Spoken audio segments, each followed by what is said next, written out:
নমস্কাৰ বন্ধু বান্ধৱীসকল, পুৱাই সকলোকে গুড মৰ্ণিং জনাইছোঁ। আৰু এইটো মোৰ যোৱাকালিৰে ভিডিঅ' হয় আৰু দিনটো কি কৰোঁ কি নকৰোঁ তাকে হ'লেও মোৰ ভিডিঅ'ৰ জৰিয়তে আপোনালোকক দেখাবলৈ চেষ্টা কৰিছোঁ।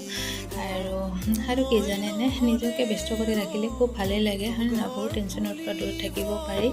আৰু এটা কথা কি মানে, যি হৈছে বোলে সেয়া বোলে ভালৰ কাৰণে হৈছিল, আৰু যি হ'ব সেয়াও বোলে ভালৰ কাৰণে হ'ব, আৰু যি হৈ আছে সেয়াও বোলে ভালৰ কাৰণে হৈ আছে, হয় নে নহয়? চব বোলে ভগৱানৰে হিচাপতে হয়। সেয়া আৰু বেছি টেনশ্যন লৈ লাভ একো নাই, কাৰণ এনেও জীৱনটো বহুত সৰু হয় নে নহয়? আৰু মৰিবতো লাগিবই। চব নোপোৱাখিনিক লৈ দুখ কৰি থকাতকৈ পোৱাখিনি লৈ সুখী হৈ থকাটোৱে মানে ভাল আৰু বুলি মই ভাবোঁ। আৰু যোৱাকালি মই তাঁতত লাগি থকা নাছিলোঁ, অলপ সময়ৰ কাৰণে বহিছিলোঁ, কাৰণ মোৰ এম্ব্ৰইডাৰী ক্লাছ আছিলে আবেলি, আৰু এয়া হোমৱৰ্ক আছিলে। হোমৱৰ্কটো কমপ্লিট নোহোৱাকৈ যাবও নোৱাৰি, আৰু তাতে অলপ মেডামে শিকাই দিয়ে, আৰু এইখিনি আহি মই ঘৰতে কমপ্লিট কৰি লৈ যাওঁ। আৰু সেয়া এইটো হৈ গ'ল, আৰু ইমান ভাল হোৱা নাই যিহেতু শিকিয়ে আছোঁ।